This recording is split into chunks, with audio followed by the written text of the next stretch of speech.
Good afternoon. My name is Halina Hrein. I'm the president of the Shevchenko Scientific Society in the United States, and it is my pleasure to welcome you to the Society's lecture series.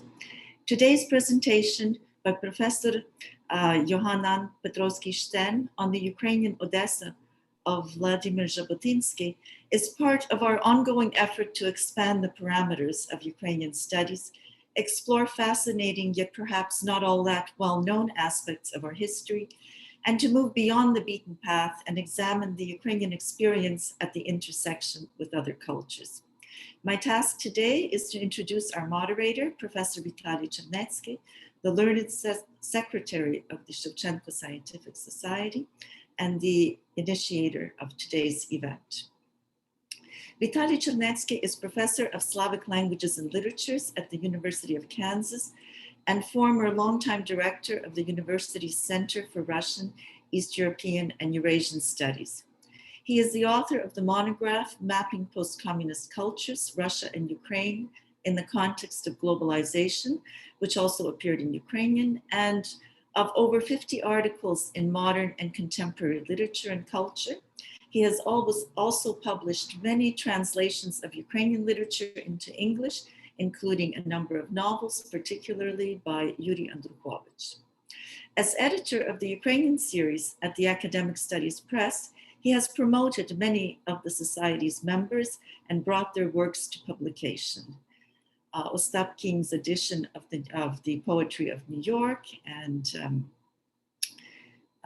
the important work by Professor Danilenko on the language of Panteleimon Kulish are just two such examples. It has been the pleasure of the Shevchenko Society to partner in this initiative as well. Vitaly is also the longtime president of the American Association of Ukrainian Studies, and I am very happy to transfer the moderating of this event into his capable hands. Thank you so much, Галина. Дякую дуже, Галино. Дякую нашим шановним гостям. So, hello everyone, dear guests.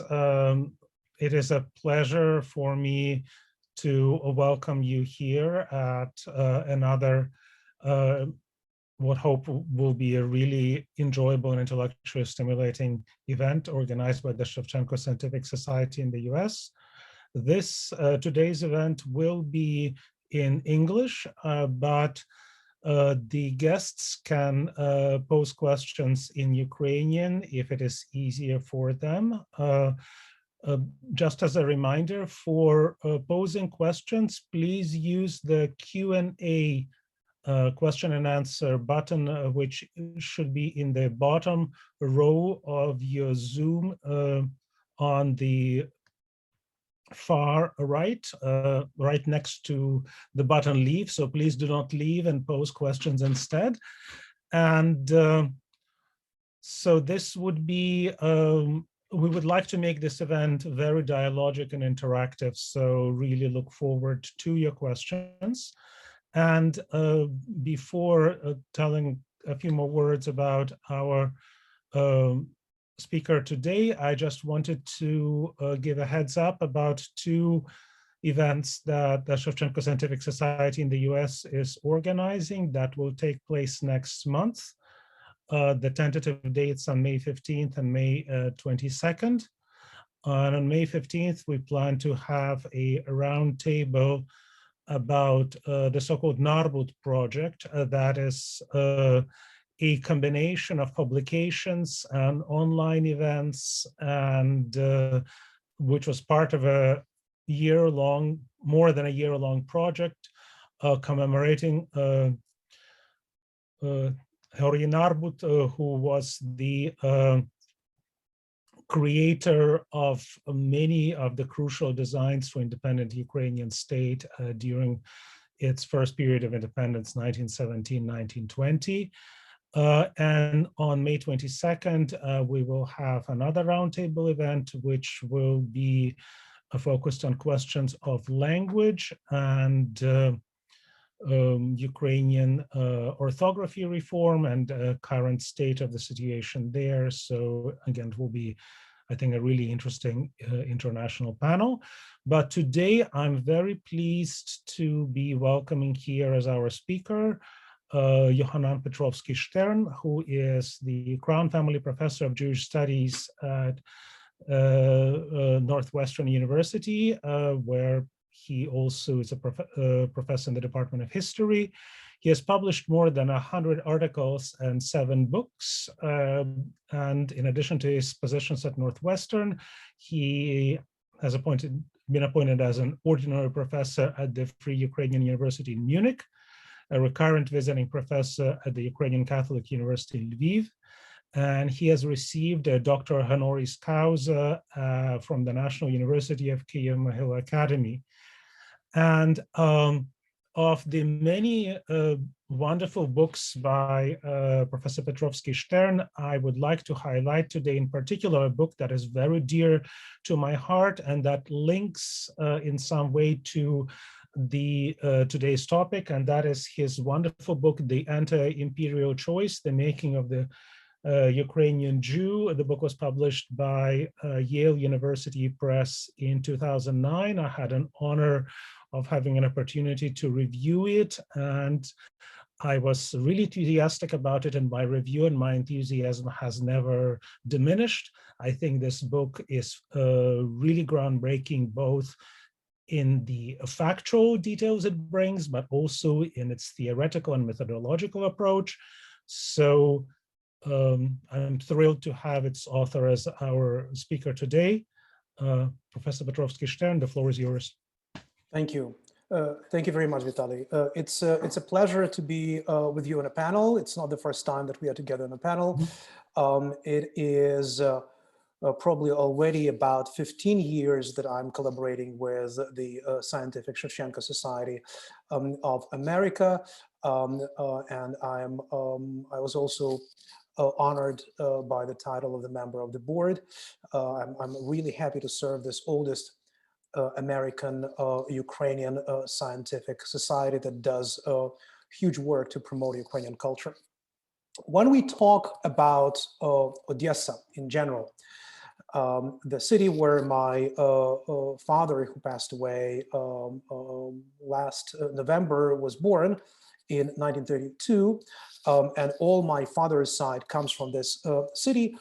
When we talk about Odessa, we think about it as about predominantly a Russian-speaking city, established by Catherine the Great in 1794, the city that developed into a major port, the city that attracted Genovese Italians, Greeks, Ukrainians from Kazakh families, Russian Nouveau Riche from St. Petersburg, Jews from the Pale of Jewish settlement, as Odessa was in, so within this territory of 15 Western provinces where Jews were allowed to live in the western part of the Russian Empire. And of course, Russian colonists and many other ethnic groups that ended up in Odessa and created its absolutely unique character. The lingua franca of Odessa was a kind of a fusion language, if we use the word of Professor Weinreich, the great sociolinguist of the 20th century, who invented the word fusion language, meaning the language which is composed of many ingredients. In case of Odessa parlance, we can talk about Italian, Yiddish, Ukrainian, Greek, and Armenian elements. And there are several serious studies of these elements, but the cohesive whole is bigger than the elements, and you cannot really divide it. So it's a kind of a fusion language that melts different parts of its constituencies and creates something unique that we know as Odessa language. So this Odessa language became extremely important for the 20th century Slavic literatures. I would say that once anybody who knows anything about Odessa talks about literary aspects of Odessa, people think about Vera Inber, Isaac Babel, Ilya Ilf, Evgeny Petrov, Valentin Kataev, the entire generation of Odessa-born writers and poets of Russian and Jewish descent, sometimes Ukrainian descent, who created the so-called Odessa school in the Russian literature that is very much connected to this unique fusion Odessa language. So whenever we think about Odessa, we think about its Russian character. We think about Odessa as a southern port of the empire that gave rise to several extremely important trends in precisely Russian literature. We also need to remember that many writers who were of Jewish descent also entered this literature, including Jabotinsky, including Bagritsky, including, let's say, great Odessa singers such as Leonid Utesov, who also became kind of a Russian language bard. We know very little about other Odessa ingredients, about Germans in Odessa, about Italians in Odessa, about Armenians and Greeks in Odessa, and of course about Ukrainians. And we know very little about that precisely because even before 1917 and after 1917, the kind of a Russian-centered studies absolutely dominated the field. And we are coming together today not necessarily to, let's say, overturn this domineering trend, but rather to question it. So, and what I'm going to discuss with Vitaly about the Ukrainian Odessa is a kind of a footnote or a question mark to the statement that Odessa is a Russian culture center, as in Russian culture city. So before we go anywhere, and I provide some important context for us to think about them and probably to interact in question and answers period, I would like to ask Vitaly. Vitaly, you were born in the city of my father, grandfather, great-grandfather. My grandparents were of a very low descent. They all came from Moldavanka and maybe Peresa, mostly Moldavanka, the Jewish proletarian suburb of Odessa. They all spoke Yiddish. They all worked on a very low-key professions. My great-grandfather was a benduzhnik, that is to say, a porter with a wagon. So those porters with the wagons about whom you read in the famous Odessa stories by Isaac Babel belonged to this milieu of my great-grandfather. And his son, and also, you know, on my mother's side, worked on the proletarian positions. So they were all in footwear industry, working from 13 years old onward. All of them came from Yiddish background to absorb the Russian language.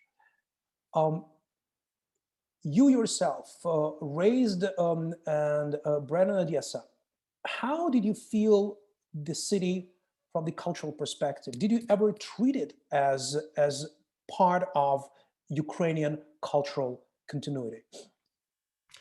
Well, yes, thank you so much for giving me a chance to bring inject some of this autobiographical perspective. Like most Odessans, I am very much a mutt, a mixture of many different backgrounds, you know, ethnically, religiously, and linguistically, and I from the early childhood days, I was aware of the multiplicity and the plurality of what one can encounter and hear in the city, in the environment all around us. This included some form of standard Russian, which is the dominant language of the media. I mean, I'm talking about growing up in the 1970s. So TV, newspapers, it is very different from the street speech, which varied from the more standard to this fusion language patois, which that did exhibit phonetic, grammatical, and linguistic aspects of many different languages. And to me, that was, even folks who thought they were speaking proper, correct standard Russian were not.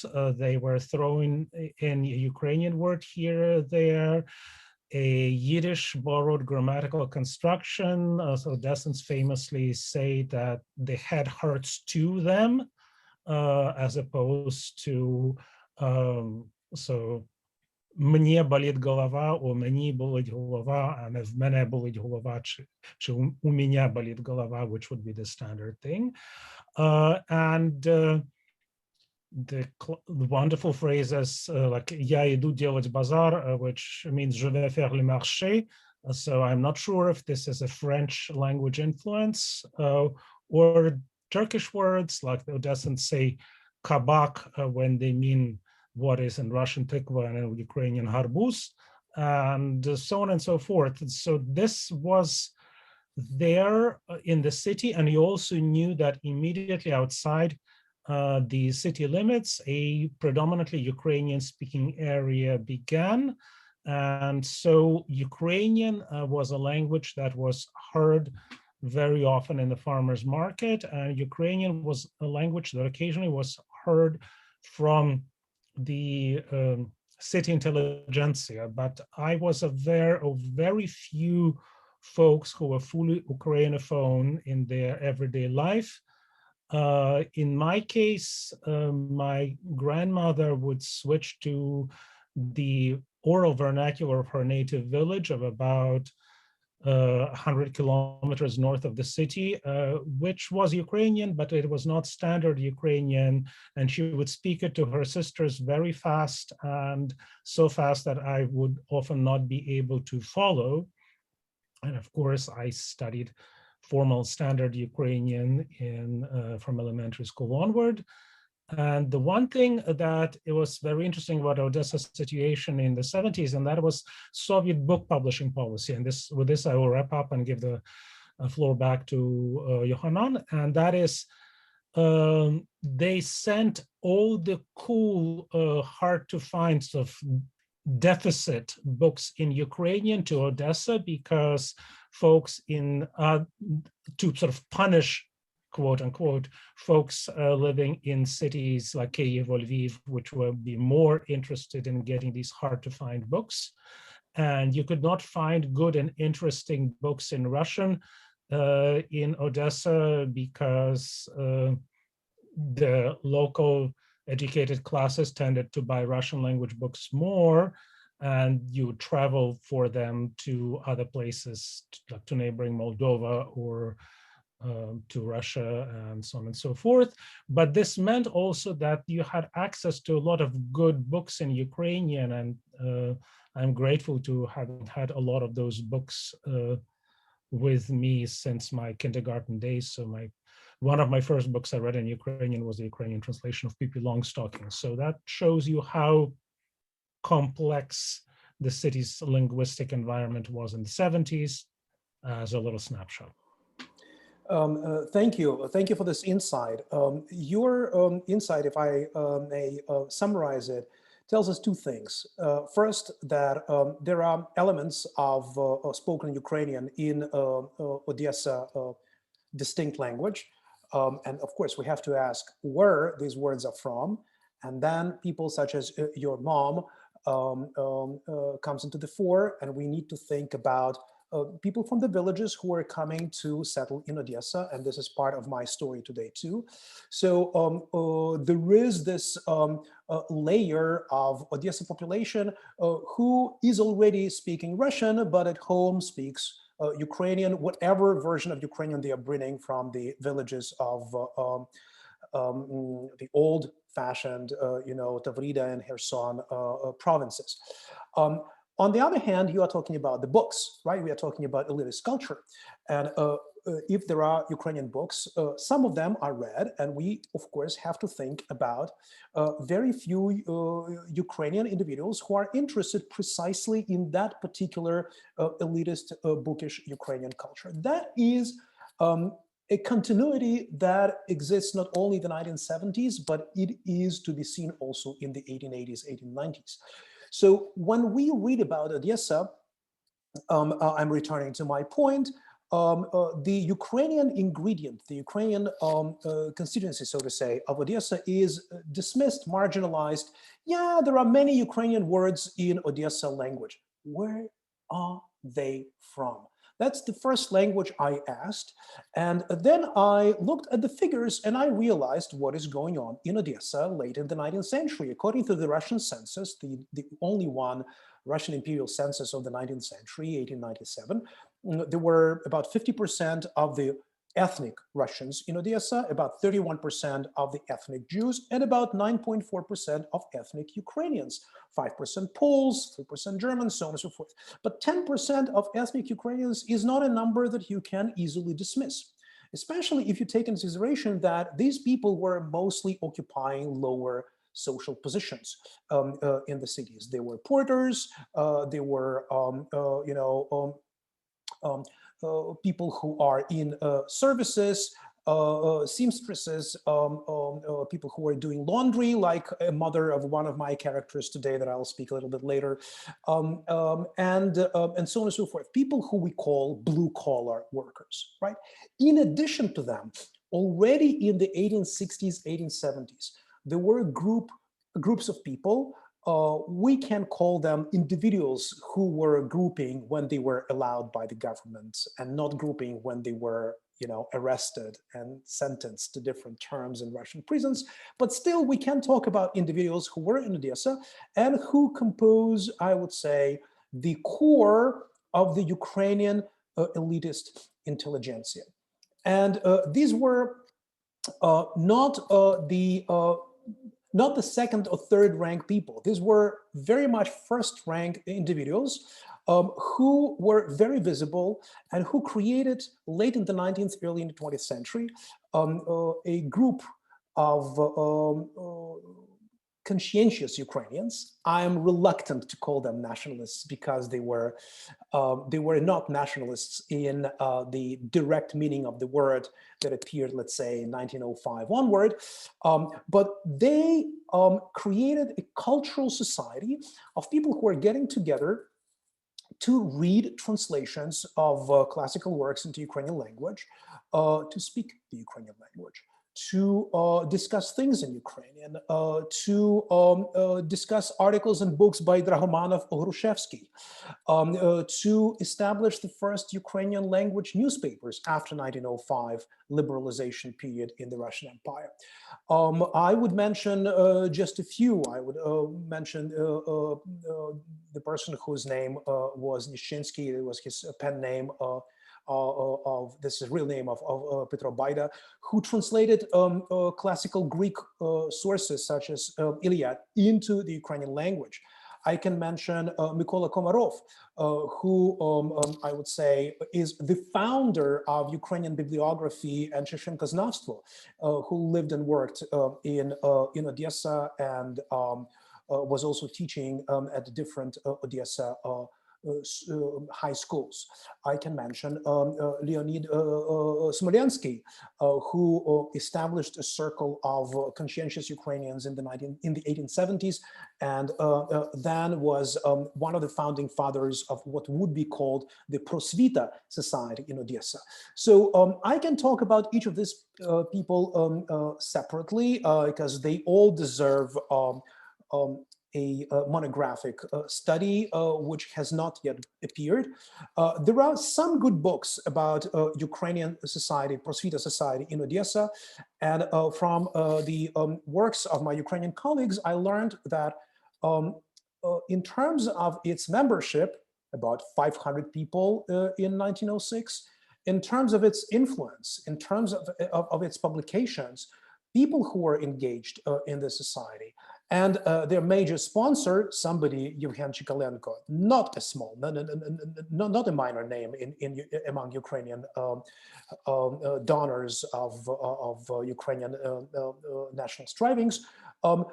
This Prosvita Society was probably much more important than the Kyiv Prosvita Society, and it was on a par with Halichina, Galician Prosvita Society in the Austrian Lemberg, that is to say in Lviv. And they were in close contact with Lviv society and all the time reading what appears in a Literatурно-науковий вісник published by Franco at that time from 1899, getting their publications there, learning about new trends in Ukrainian culture from Dilo newspaper published in Lviv, and earlier from Zorya newspaper. These were people constantly in contact with the Halichina Prosvita Society and with personally Ivan Franko. So we are talking about, let's say, 500 people who were unique not only in terms of the sheer quantity, but also unique in terms of their Weltanschauung. Unlike it happened in Lviv, Lemberg at the time, official Austrian name, or in Kyiv, the Odessa Society was characterized by its unique liberalism.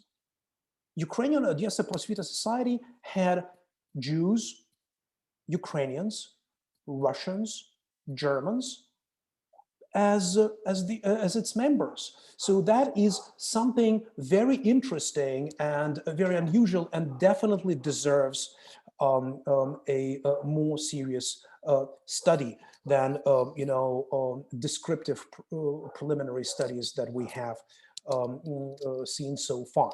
So my point is that when we talk about Ukrainian Odessa, we dismiss, when we talk about Russian Odessa, we seem to dismiss two important things. A, the sheer amount of Ukrainians in Odessa who created this layer that nurtured Odessa language with Ukrainian phraseology, Ukrainian metaphors, Ukrainian words, Ukrainian accent, Ukrainian fricative he, and many other things that many Russian-speaking Odessa writers celebrated and made part of their discourse, usually satirical discourse.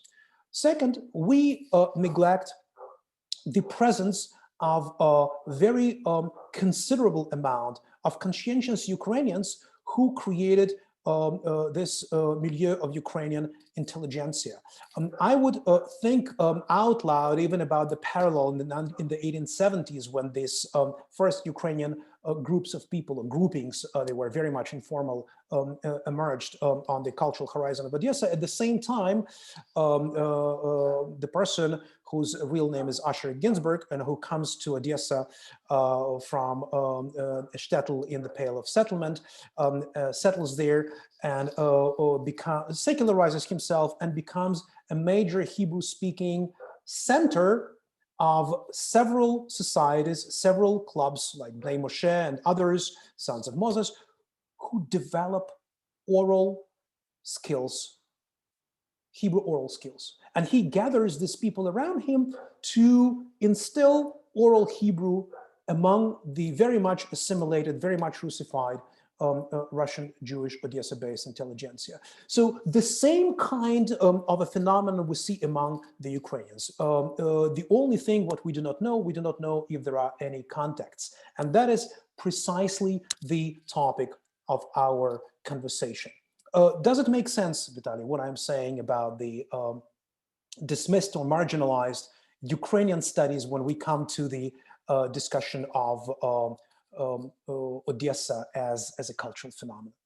Well, overall, I would agree. I would say that, of course, there has been historically a numerically small but a very dedicated group that, just like the Odessa Prosvita, whom you mentioned, Chernetsky and all the others, and who look back and who try today to emphasize the importance of that to the city's historical memory, and also counteract sort of the reductionist vision of the city's myth. So I guess this is one of the sort of the common ways in which Odessa is usually talked about, is that this is a city which has its certain myth, its certain stereotype, and it is in part used as a tourist marketing tool. But a lot of folks are not happy with that image, which is because it is relatively, reductionist, and indeed dismisses or marginalizes a lot of very important parts of what made this city an culturally important and relevant place. So this is a conversation that could last for hours, but yes, you are correct in that in the public, regarding the public perception of the city versus the efforts that actually were undertaken and continue being undertaken there. Thank you. Thank you. So now into this context, I would like to inscribe two characters, and I need to kind of introduce them briefly. One of them is, of course, Zeev Jabotinsky, whose Russian name is Vladimir Jabotinsky. This is how he is known, starting from 1899, 1900s, when he becomes one of the sought for, extremely prolific, very witty Odessa-based journalists, who is all the time, as he says, on the road, traveling from Shaulai to St. Petersburg, from St. Petersburg to Kovna, from Kovna to Odessa, from Odessa to Rome, and so on and so forth. So he says that he writes and works when he is in the wagon of in the van of the train, and there are several New Year Eves that he meets, that he celebrates sitting and writing in a van of a train. So, but still, Jabotinsky is raised in Odessa, and he is very much attached to the city, to the extent that modern day scholars call his attachment to Odessa local patriotism, and even trace his specific nationalist vision of Jewish diaspora nationalism to his local Odessa-based patriotism. Jabotinsky is not only a very important Russian language journalist, he is also a poet and a translator. Russian readers know at the time the novel by Italian writer Giovanni Spartacus in his translation into Russian. They know the poem by Edgar Allan Poe, The Raven, in Jabotinsky translation into Russian, as well as many other translations from American and English language poets. Jabotinsky is a polymath. He writes and speaks in 8 languages, including German, French, English, and Italian. Hebrew and Yiddish. Yiddish he learned when he was already an adult, but he also gave lectures in Yiddish. And of course, Russian is par excellence the language in which he wrote his prose narrative and novels. Jabotinsky is a very major figure in the history of Zionism. He is the founder of the so-called revisionist Zionism, that is to say, while other people were saying, oh, we need to go behind the plow in order to reclaim the land of Palestine and making it into the Jewish land, others were saying we need to start teaching Hebrew to children in order to make this country into this future independent country into a Hebrew-speaking country. Others were saying we need to engage into diplomatic efforts and speak to the prime ministers of Europe in order for them to exert pressure on the Turkish Sultan, and so that the Sultan would give a chunk of land for the independent or autonomous Jewish presence in the land of Israel and Palestine. At that time, Jabotinsky says, all of these efforts would go to naught unless you take a rifle and start defending all your linguistic, social, agricultural, and political endeavors. And he irritates many in the Zionist establishment of the 1910s, 1920s. And he was a very much irritating person for people such as Ben-Gurion and others among the Zionists. But quite important for us is to understand that whatever he was writing, whatever he was saying, starting from 1903 onward, was extremely important for the Jewish resistance during the Holocaust, for the engaging of for the military efforts of the newly born state of Israel in 1947-48, when it turned out that yes, all the political endeavors succeeded, but now you have to defend the country. So only then Jabotinsky's ideas kind of came from the marginal subfield of the Zionist thought to the mainstream. Jabotinsky died in the United States. He wrote in his will that he will be reburied in the land of Israel only by the independent Israeli government and only on their decision, and that was done in the late 1960s. So he kind of was a person in exile from the country for which he was fighting all his life. So this is something that we need to keep in mind when we talk about Jabotinsky. And Jabotinsky is a precocious person. He is exceptionally prolific as a journalist and a very talented journalist. He starts writing and publishing with Odesa-bred Novosti in the late 19th century.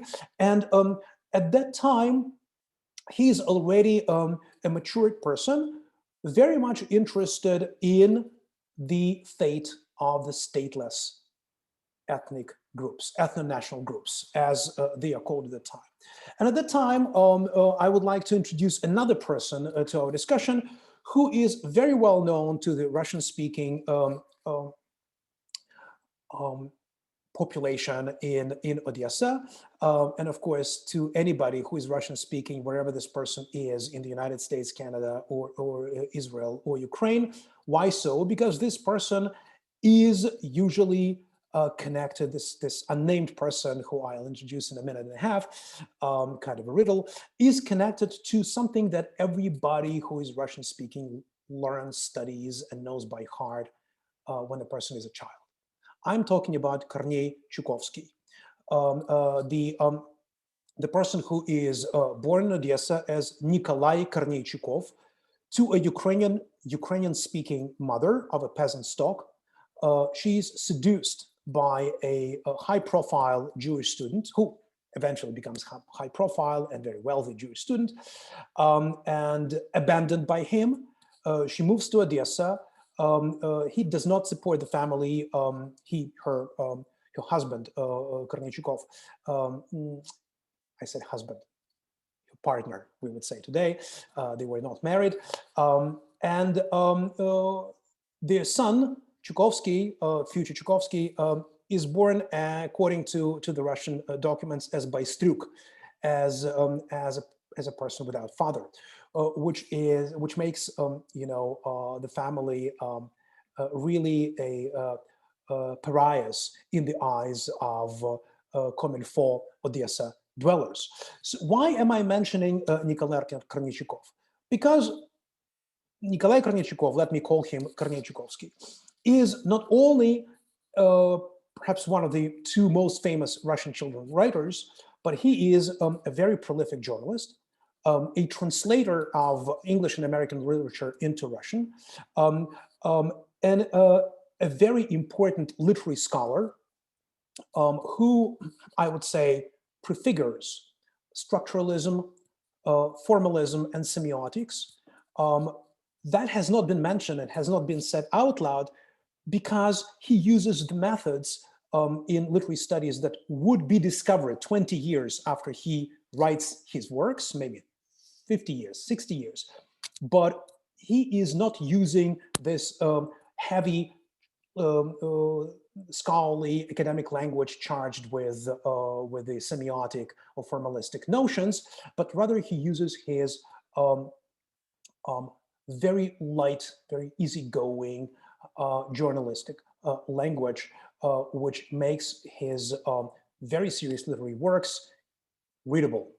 And among his literary works, I would mention his monograph on Nekrasov, his excellent book on the theory of translation, his fantastic work on Alexander Blok, perhaps the best monograph ever written about Blok, published in 1916, prefiguring what Blok would be doing after 1917.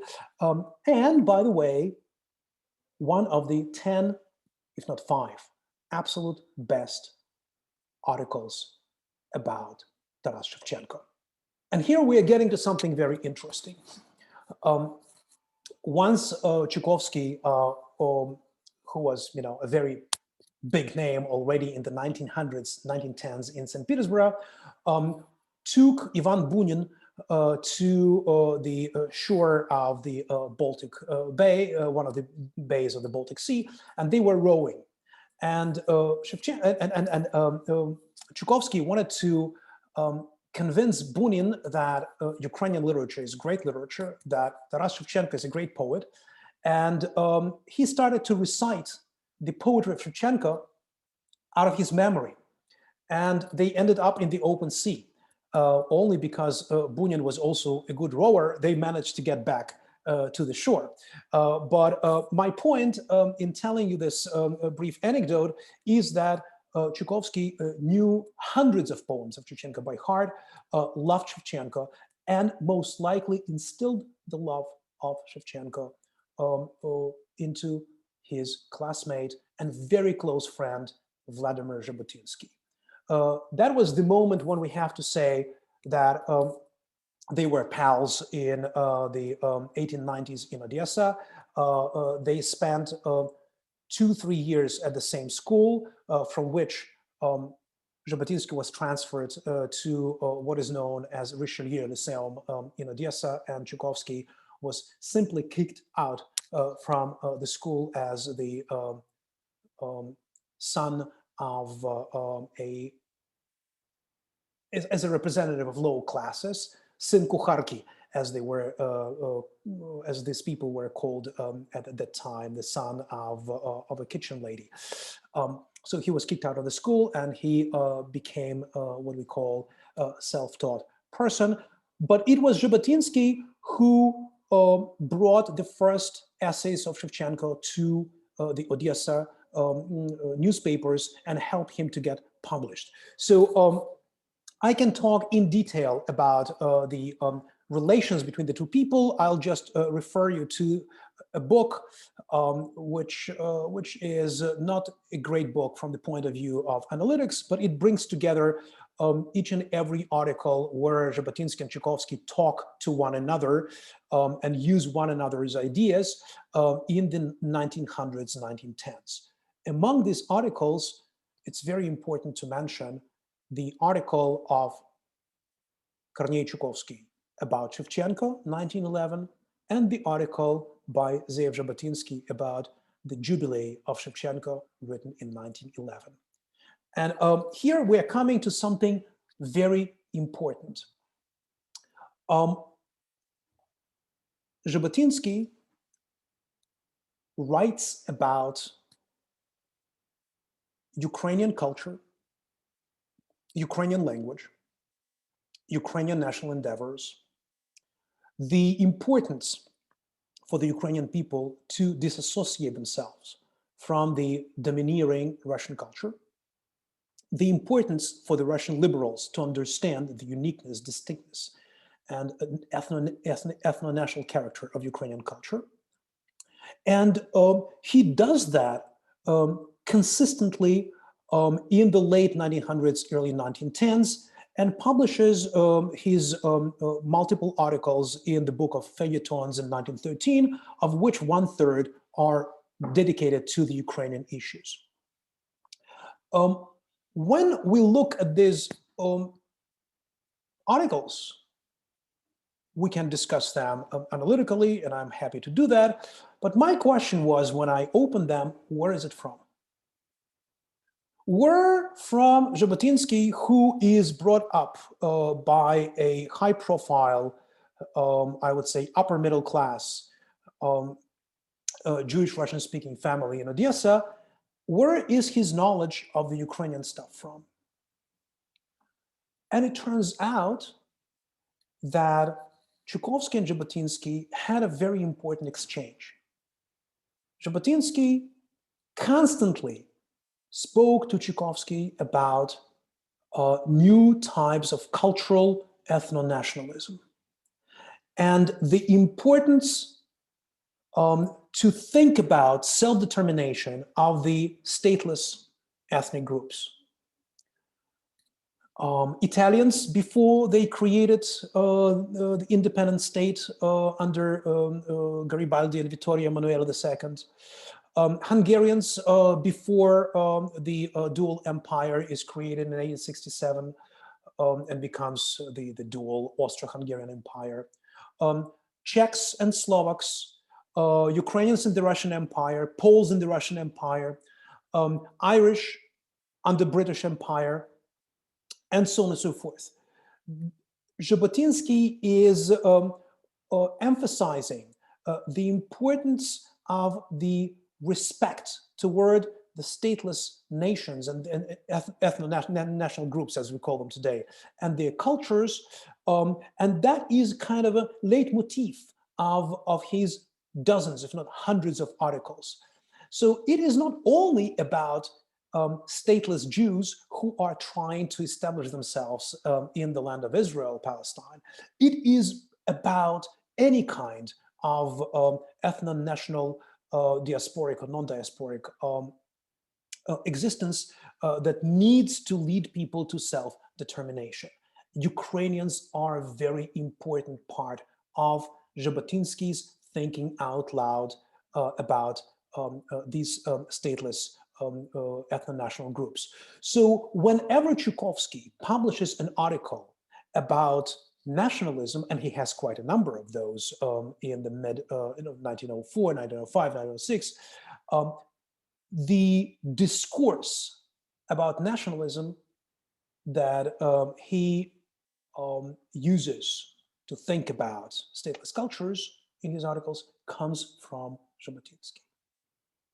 At the same time, whenever Jabotinsky turns to the Ukrainian question, whenever Jabotinsky talks to Russian liberals, whose liberalism ends at Ukrainian question, as we know, teaching them to respect Ukrainian culture, that particular respect, that particular understanding, that particular knowledge comes from Chukovsky.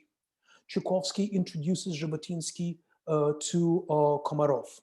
Chukovsky introduces Jabotinsky most likely to Maxim Slavinsky, this envoy of on Ukrainian diplomatic service in later in Ukrainian People's Republic after 1917. But Slavinsky is already involved in Ukrainian life in Kyiv and Odessa in the mid 1900s.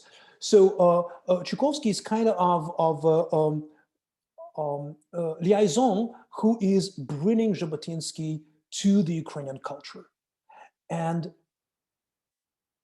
I think, it's my hypothesis, I need to prove it, but I have only oblique evidence that Jabotinsky knows Shevchenko through Chukovsky. In many of his writings, Chukovsky talks about his Ukrainian family, about his Ukrainian-speaking mother, who sings Ukrainian songs, who is very much ashamed of her Ukrainian language, but speaks Ukrainian at home whenever she is speaking, because she is so ashamed of her Ukrainian that she's usually silent when other people come. But Chukovsky is respecting particularly this language and particularly her words and expressions, and peppers with them his autobiographical novel, we call it, short novel, povest, Silver Coat of Arms, Серебряный Герб, published first in 1938 under the title of Gymnasium, and then reworked in a broader work, Серебряный Герб, in 1961. So my point, let me briefly summarize what I was trying to say, is that the citation, the references to any kind of nationalism in the writings of early Chukovsky are coming from Jabotinsky. References, citations from the Ukrainian culture and Ukrainian language in Jabotinsky, references in Chukovsky about nationalism are coming from Jabotinsky, and references to Ukraine and Ukrainian issues in Jabotinsky are coming from Chukovsky. So they are close until 1916. They see one another in London for the last time in 1916, and then they go each one his own way. Chukovsky becomes a major literary scholar and children's writer and poet and translator in the Soviet Russia, and Jabotinsky moves to Palestine and then is exiled and becomes persona non grata in British Mandate Palestine, precisely because of his challenge to the British authorities. So that kind of friendship has been discussed. We have, as I mentioned, a monograph by Evgenia Ivanova about Jabotinsky and Chukovsky. But the influence of Chukovsky and Jabotinsky and vice versa, and of course, the Ukrainian ingredient that appears in Jabotinsky that comes from Chukovsky, that has not been discussed. So that is my second big point that I'm trying to make in a chapter for a book that I'm writing right now, showing that in the center of Odessa, in this, among the people of Jewish descent, such as Jabotinsky, there emerges this unique sympathy toward Ukrainian cause and Ukrainian language. And this sympathy doesn't vanish. Not only Jabotinsky publishes his major Ukrainian articles in the period of 1909 till 1912, then they appear in print. Even before that, he looks at the first political alliance between Ukrainian nationalists, let me call them that way, and Jewish nationalists in Galicia. He talks about the importance of the nexus between the two stateless people who both have the same task. They need to combat assimilation, Polish in Galicia, Russian in Ukraine. They need to support each other attempts to create national autonomy in the Austrian Galicia and in the Ukraine under Russian Empire. They need to develop their own culture. They need to promote Ukrainian and Hebrew in schooling. And it is fascinating that Jabotinsky says that, describing, let's say, the schooling, new schooling of the Ukrainians, defending Ukrainian language in schooling for the Ukrainian audience, to the extent that Chikolenko in his memoirs, in his diary, says, we had a visit of Jabotinsky in Kyiv. He spoke to the Ukrainian society. And for us, it's very important that he is defending Ukrainian language in schooling. Comma. Jabotinsky immediately says, likewise, we have to introduce Hebrew to as the language of instruction and as the language which is taught at secular schools in Jewish schools. So he uses Ukrainian themes as a foil for the discussion of Jewish cultural endeavors with Zionist accent, and vice versa. Jabotinsky continues the same trend when he becomes a great supporter of Ukrainian People's Republic. He signs the famous, from my perspective, infamous from the perspective of other scholars, agreement between the Petlura government in exile and Zionists, that an agreement according to which the future Ukrainian government would protect the Jews from the pogroms and would have the special militia protecting, Ukrainian militia protecting Jews from pogroms.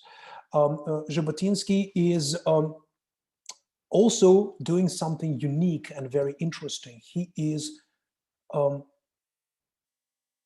creating a Ukrainian layer and Ukrainian metaphors and very important Ukrainian symbols in his two novels. One is Samson Nazarei, Samson the Nazarene, and the novel The Five, both written in the late 1920s, 1930s.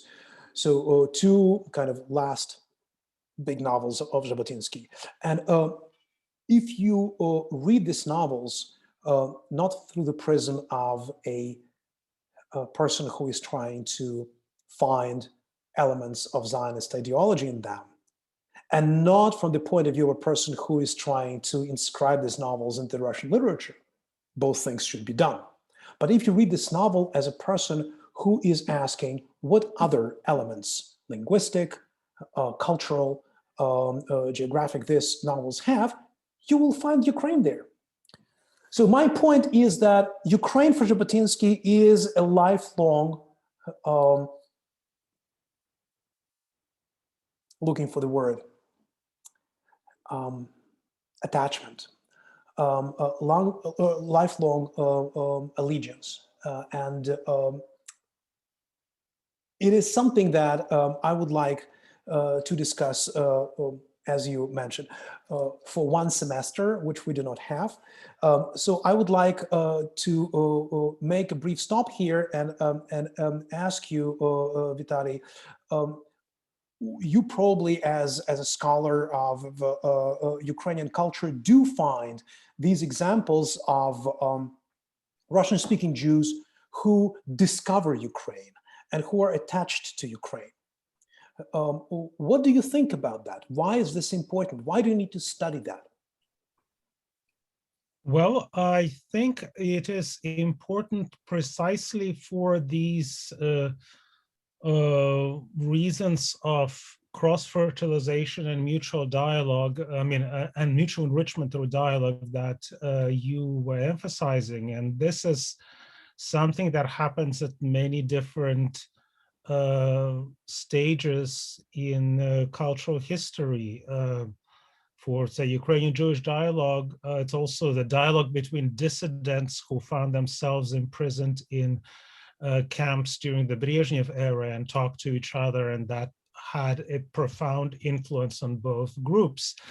And in the case of Odessa, we precisely because we need to think of the city from the, in my firm belief, and this is something that I've been advocating, from the intellectual paradigm of what my good friend Michael Rothberg has called multidirectional memory. I think this is the paradigm that he developed that really Odessa is one of the best examples of what could be productive and rich in this case, in the case of Ukraine and even the broader region. So, however, this is also a situation where we have, this remains sort of a struggle of a minority within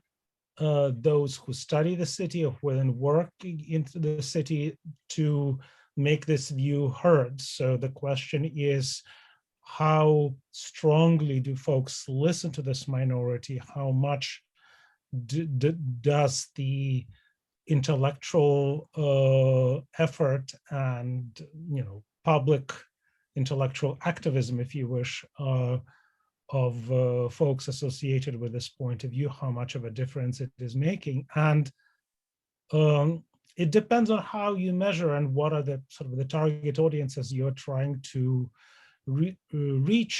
But there is certainly, I think,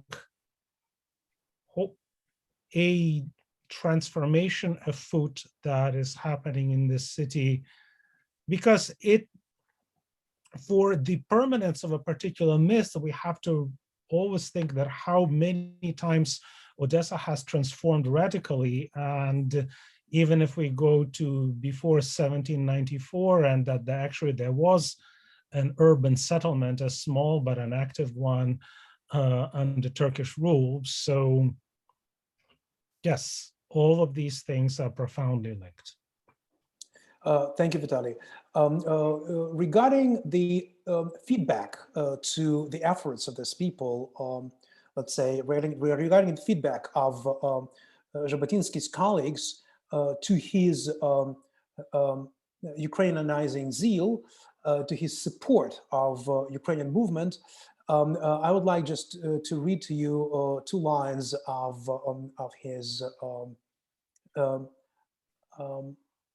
very much vexing statement. He says, "In the realm of real politics, I stood for the union of ethnic minorities and for negotiations with Lithuanians and Ukrainians. I had many friends among Ukrainian public figures because I supported their movement on the pages of Novosti, but other Zionists treated my initiatives with lazy and poorly concealed mockery," right? So he does say that he is what they say in the synodal translation of the Bible, "Glas вопиющего в пустыне," right? Mm-hmm. So he is the voice of a person screaming in the desert. He does point in a very important direction to a very important phenomenon, and he tells his colleagues in the realm of his readers, he has huge readership, and the realm of his Russian-speaking Zionists, he tells them, stop getting integrated into the Russian language and Russian culture. You Jews in Ukraine are surrounded by a multi-million sea of the Ukrainian language. Go out of Odessa, look at this sea. The Odessa shores are washed by these waves of Ukrainian culture. And you are absolutely ignoring it, as you ignore the Jubilee of Shevchenko, and you think that Shevchenko is kind of a buffoon, as a clown, who, you know, does interesting gestures and who is imitating, you know, great European romantic poets.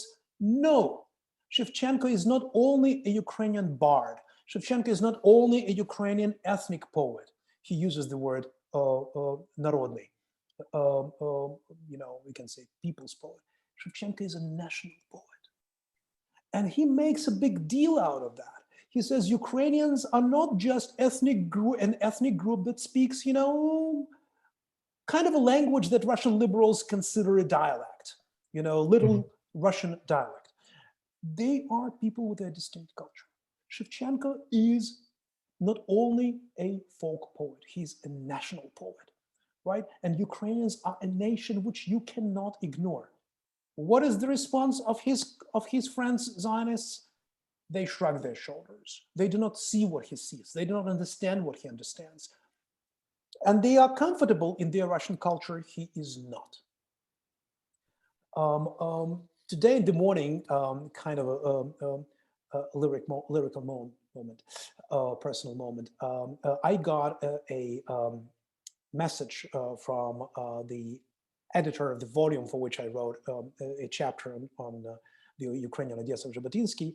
And he says, why Jabotinsky defends Ukrainian language and culture, but still, you know, writes in Russian? Why he's not switching to Ukrainian language? And that was a moment for me to shrug my shoulders, because why all the Zionists who are going to Switzerland for the Zionist congresses, why do they speak German? Why don't they switch to Hebrew? So why, let's say, Zionists who want to educate the masses and attract the masses to their cause, let's say in Galicia, why they start publishing newspapers in Yiddish, not in Hebrew? Because this is the language of the masses. This is the language in which people read. You want to make a point, you have to make it in the language which you despise. Let me remind you that Sholem Aleichem started his career as a Russian language writer. He did not want to write Yiddish because he was part of the group of the Enlighteners who were absolutely confident you need to teach Jews absorb the language of the majority of the state language and get them out of the shtetl, which he considered a ghetto. Right? So for that, you have to teach them in the Russian language. But he understands that in order to mock the shtetl, you have to mock it in the language of the shtetl. And he switches to Yiddish. Right? And that is kind of a beginning of Yiddish culture. So that would be my answer to the editor of the book. You cannot switch to Ukrainian language in order to explain to the Russian liberals and to the Jewish Zionists the importance of Ukrainian culture. You have to talk to them in their language. Okay, so that is a paradox, but this is a paradox that we see elsewhere, right? Irish nationalists have to speak English in order to convince the Brits to give them the home rule, right? From Parnell and onward. And William Butler Yeats has to instill Irish nationalism and has to imbue Irish nationalism into his poetry in order to explain to the British English language public what Irish culture is all about. So I can continue, but I believe I'm making a point. So it is fascinating that Jabotinsky is really very much alone at that time. But he is quite influential. You mentioned the dissidents. The dissidents, Ukrainian dissidents, read Jabotinsky and admire him, right? Jewish dissidents discover Jabotinsky in the 1960s, 1970s, and start reading him. Both, you know, I would say national liberals, broadly conceived, and those who are fighting for the permission to leave the Soviet Union for Israel, you know, conscientious Zionists. I remember a very funny situation that happened in the late 1960s in my parents' house. Imagine there are several quite outstanding figures in the kitchen of my father, Vadim Skorotivsky, Maya Kaganska, Yuri Sherbak, Miron Petrovsky, a couple of other people, and they have a discussion in the kitchen. And I am like 7 years old, and they mentioned the name of Jabotinsky. And my parents know already at the time that whatever I hear in the kitchen about Stalin, about Soviet power, about other things, I bring to my school. And they need to make sure that I do not do that. So they mention Jabotinsky, and I just jump on my chair and say, of course I know Jabotinsky. Silence in the kitchen. Because Jabotinsky at the time, for the Soviet authorities, is a fascist, is a Zionist, is an anti-communist, and, you know, the enemy of the people #1 on the short list. And it's an absolutely forbidden name in the Soviet Union. So when my parents realized that I know Jabotinsky, they tremble. And they ask me, you know, very cautiously, so who is this Jabotinsky? I'm saying, oh, he is the champion in weightlifting. And there is a sigh of relief. Why so? Because there was a Ukrainian-born champion in weightlifting, Olympic champion and world champion in heavy weightlifting. I believe his name was Leonid Jabotinsky, and he was born somewhere in Zaporizhia. And I knew his name because he was on TV, he was on the radio, so I knew the name. So my parents just calmed down that, you know, I know this Jabotinsky, and that's nice. So I would not mention the other Jabotinsky who they were discussing at the time. But my point is that Jabotinsky becomes a big figure, big cultural figure, and also with his pro-Ukrainian articles at that time in the 1960s, 1970s, in the milieu of Ukrainian intelligentsia. One of the Zionists, whose name was Israel Kleiner, who I believe was born in Kyiv, but at least, you know, he lived in Kyiv in the 1960s. He was very active in the Zionist underground in the city. He started to get interested in Jabotinsky, and he actually translated the articles of Jabotinsky that dealt with Ukrainian national question and published them.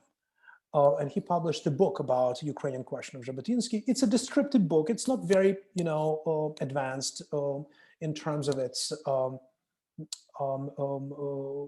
analytical prowess, but it's a good starting point. And it's interesting that when the Ukrainian society, this worldwide society of Ukrainianists gathered at the very end of Perestroika in 1990, I believe, in Kyiv for its Congress in Ukraine, the only book that was published for that particular event and before that particular event, prefaced by Ivan Zuba, was the book of pro-Ukrainian feuilletons, you know, essays. This is how they were called in the 1910s, by Vladimir Jabotinsky, translated by Israel Kleiner. So this is kind of, Jabotinsky makes a full circle and comes back home already in the Ukrainian language. And in the 1990s, his name becomes big in Ukraine. They established, I believe, kind of a award, an order or a medal of Zeev Jabotinsky for the, which is awarded to people who foster the Israeli-Ukrainian ties, friendship, relations, and so on and so forth. Did you know about that, by the way? Not about the award. Obviously, the commemoration of him and the role, the increasing acknowledgement. But yes, the award is actually something that I was not aware of.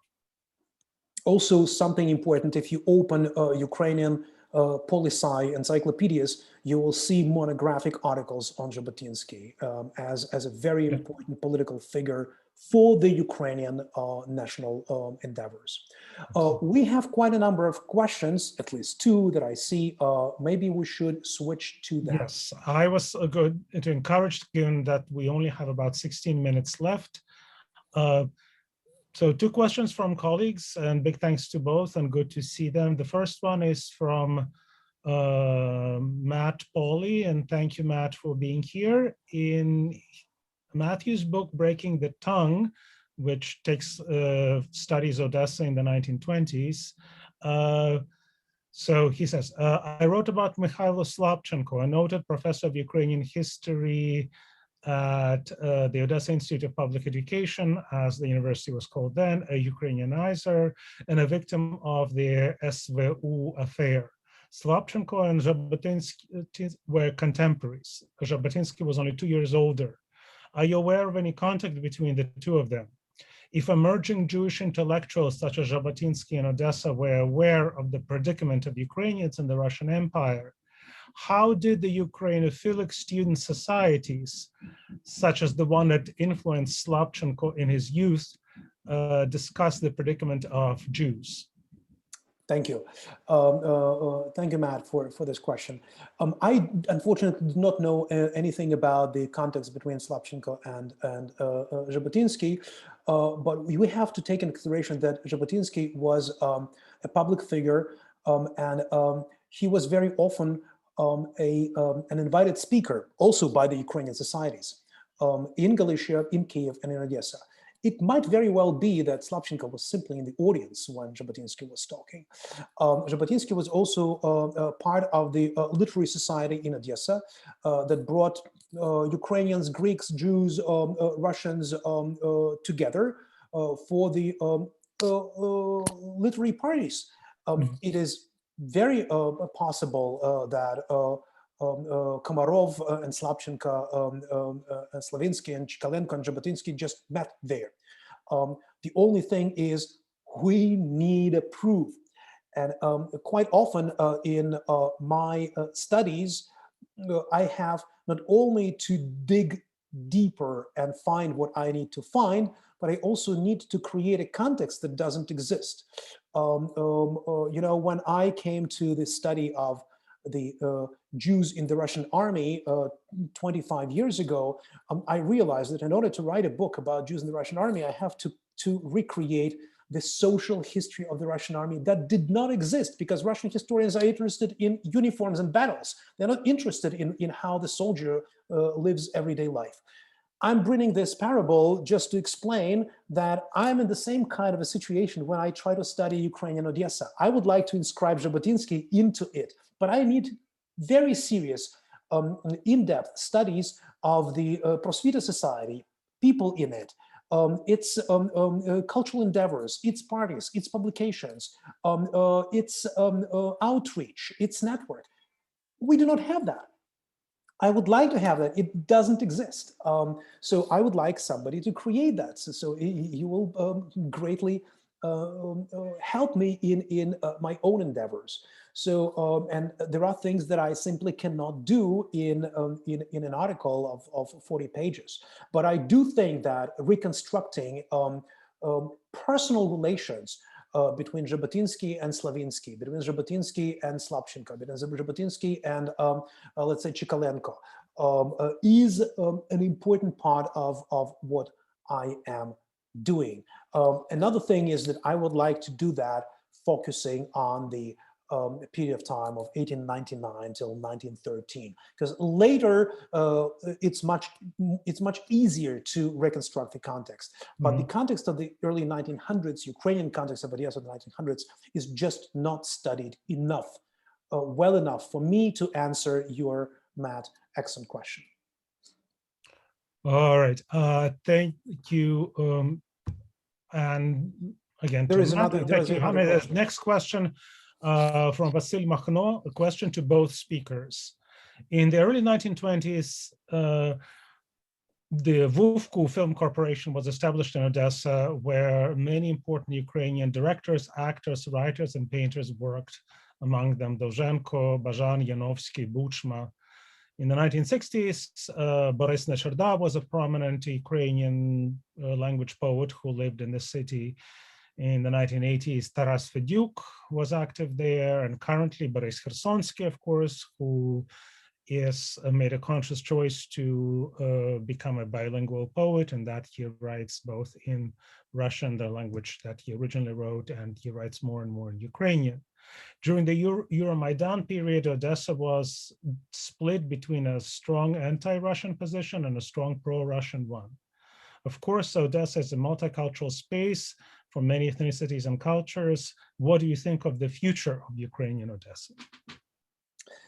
I would also like to hear, Vitaly, what you think about that. I think that talking about Ukrainian Odessa is part of the conversation of the most Russified towns and cities in Ukraine.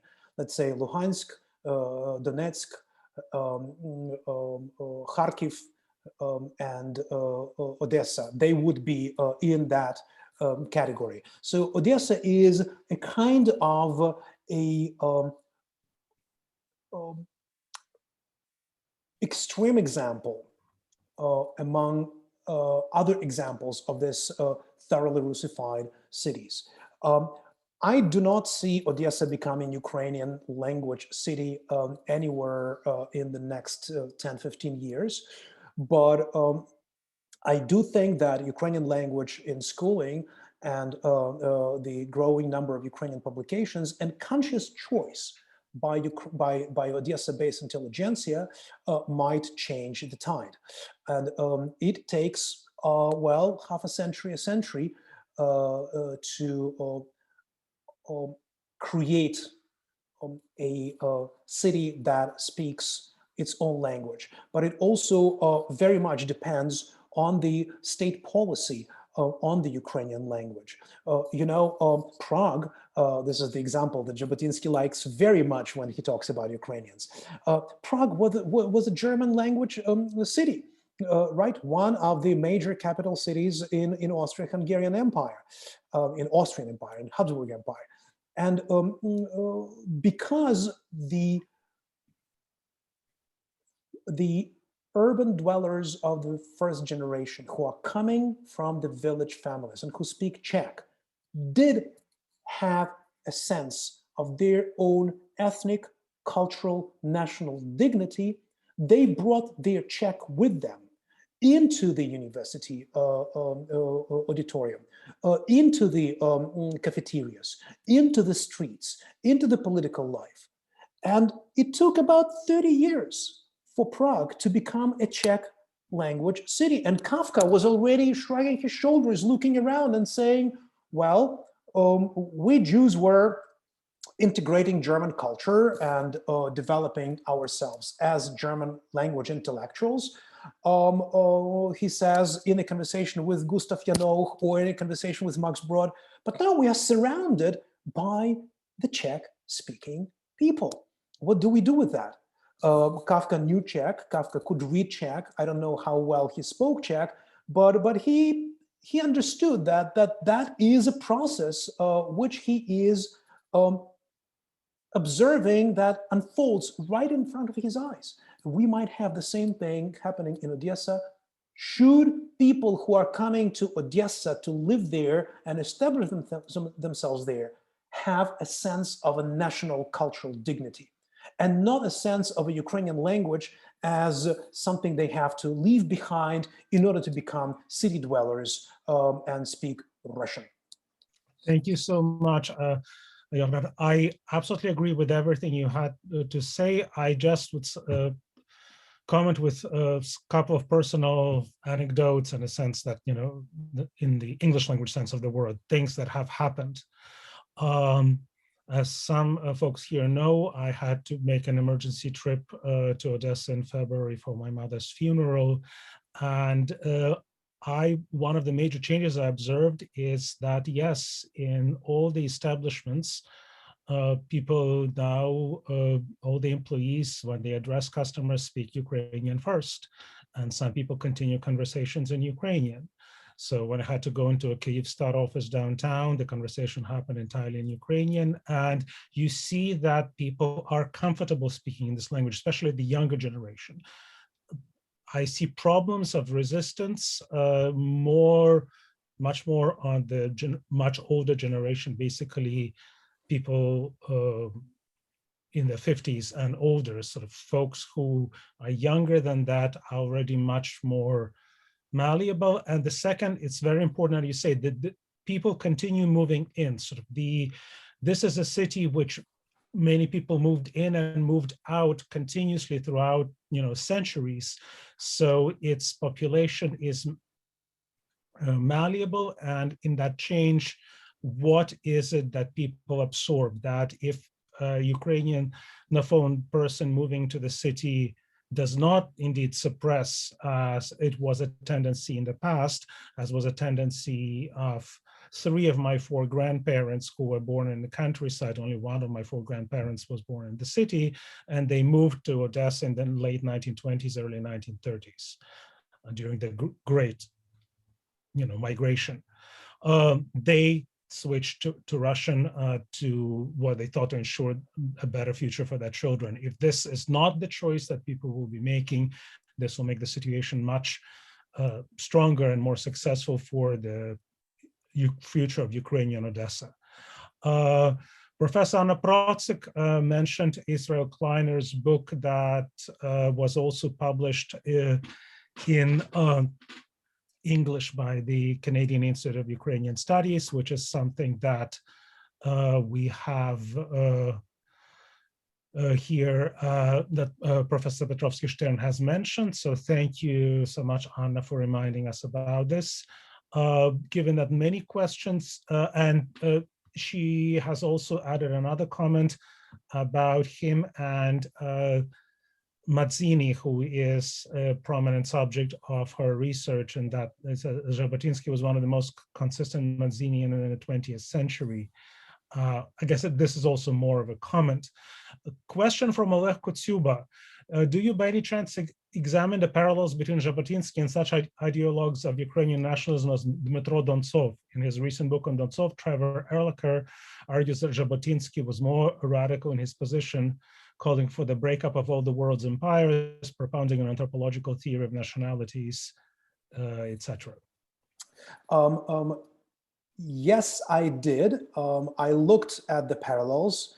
Of course, when we talk about the figures such as Jabotinsky, we have to see him not only against the background of Herzl, Hadha'am, or Ussishkin, we also have to see him against the backdrop of Mikhnovsky and Dontsov and Lipinski and Dmovsky. I would like to connect this question to Anna Protsik's commentary about Mazzini and his impact on Jabotinsky. I think that Jabotinsky is not only working under the impact of Mazzini, but he is working under anybody who is evincing the ideas of Johann Gottfried Herder. Mazzini is a consistent Herderian. For Jabotinsky, it's absolutely clear that if an ethnic group has its own language and its own, let's say, envisioned territory and other aspects, and considers itself a national group, this particular ethnic group should have the Volksgeist, the spirit of the people, that is a kind of an internal mechanism, an engine that drives this group to a new stage of that turns this group to a new stage of its ethno-national development. And for Jabotinsky, it was very clear that Ukrainians are this kind of a group, and that they have this Volksgeist, and it is embedded, it is embodied in Shevchenko. If there is Shevchenko, Ukrainians are a nation, and Shevchenko is their Volksgeist. And if a nation has a Volksgeist, tells us Herder, it would wish to become a Volksstaat. It would want to become a nation state. And this is what every stateless ethno-national group strives for. And Jabotinsky is not only just saying that as a description of a situation that Herder did, but he also says it should be the target. It should be what the ethno-national groups should do. So therefore, I do agree with Erlacher's commentary that Jabotinsky is calling for breakup of all the world empires, pronouncing an anthropological theory of nationalities as racial types, decrying assimilation, and asking for the, and seeking the establishment of ethno-national states that would give a chance to stateless people to breathe freely, to achieve freedom, and to develop their own ethno-national culture. That is exactly what he is saying about Ukrainians. And that, of course, comes first and foremost from Herder through different types of intermediaries. He reads Italian and German freely. So, of course, there is Mazzini, but there are also Bauer and many other thinkers that talk in that particular vein about ethno-national development. I believe we are covering all the questions. There's one more question that I would like to briefly bring up before we wrap up, and it comes from Albert Rosenblatt. Albert, thank you for being here. It's actually a question in two parts. One is how to connect what you said about Jabotinsky and Ukraine to Jabotinsky and his attitude towards Yiddish, because Jabotinsky, of course, was active in Russian and Hebrew. And the second, how does what you've been talking about link with the image of Odessa of a quote-unquote wild town, especially that's the image of Odessa in the Jewish imagination, similar to New Orleans for many Americans, or Montreal for folk from northern New England? Second question is very easy to answer.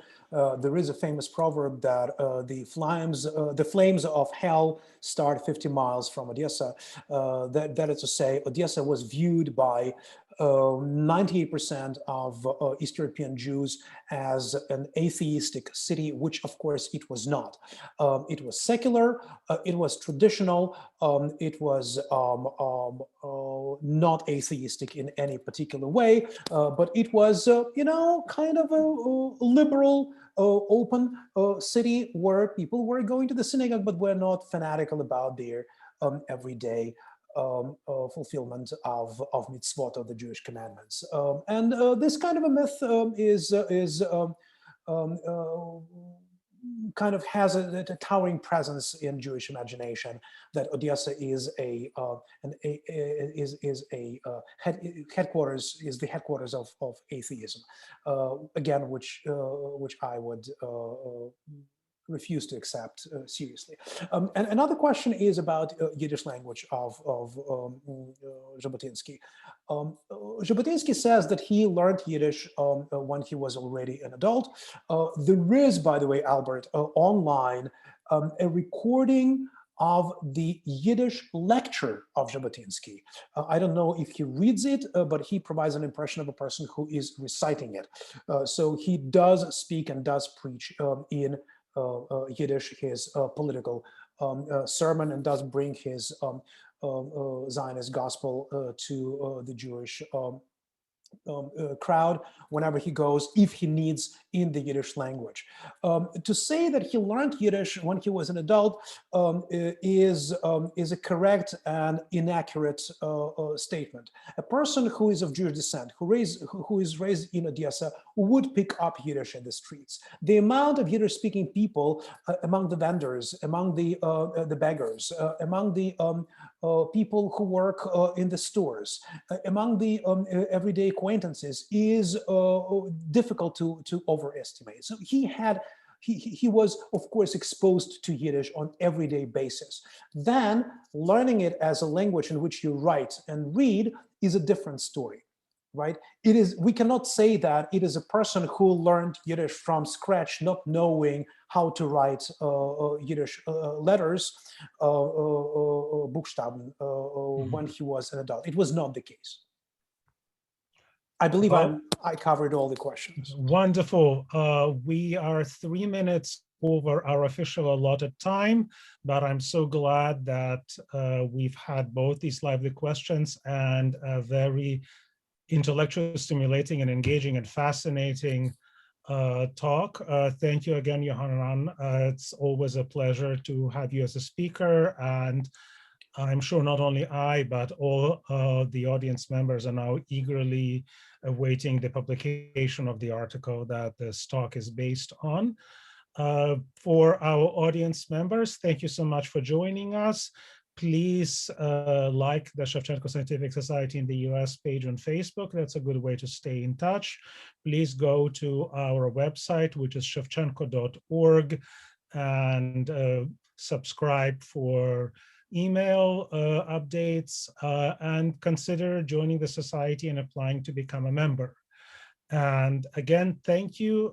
Please stay tuned for more great events that we will be having.